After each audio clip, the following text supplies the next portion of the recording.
Right, ఇప్పటి వరకు కూడా ఎలాంటి సమాధానం చెప్పట్లేదు. పోలీసులకు సంబంధించి వీళ్ళని అడిగే ప్రయత్నం అయితే చేద్దాం ఒకసారి.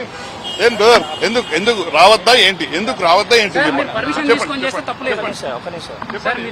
ఎందుకు రావద్దా చెప్పండి, ఎందుకు రావద్దా చెప్పండి. ఇది పోలీస్ పెట్రోల్ బంక్ కదా, పోలీస్ పెట్రోల్ బంక్ ఇది. పోలీస్ సంబంధించిందనా, పోలీస్ సంబంధించా కాదా, పోలీస్ సంబంధించినా కాదా మరి చెప్పండి. ఎవరు పర్మిషన్ తీసుకోవాలి చెప్పండి.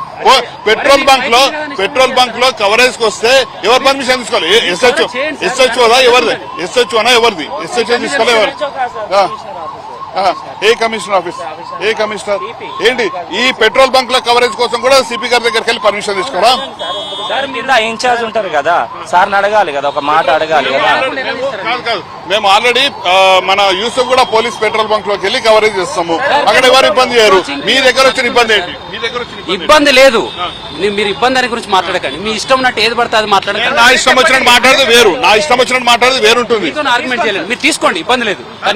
మేము మిమ్మల్ని ఏమైనా ఇబ్బంది పెట్టామా ఏంటి? పరిస్థితి అనేది అడుగుతుంటే మీరు ఎందుకు పరిస్థితి అడుగుతుంటే? పరిస్థితి లైవ్ లో ఉన్నాం, మేము లైవ్ లో ఉన్నాం, మీకు రెస్పెక్ట్ ఇస్తున్నాం కాబట్టి చాలా మర్యాద మాట్లాడుతున్నాం. మేము బంద్ కాదు, లైవ్ లో ఉన్నాము. ఎందుకు రావద్దు చెప్పండి, ఒక మాట చెప్పండి. మేమేమైనా వేరేదేమైనా షూట్ చేస్తున్నామా?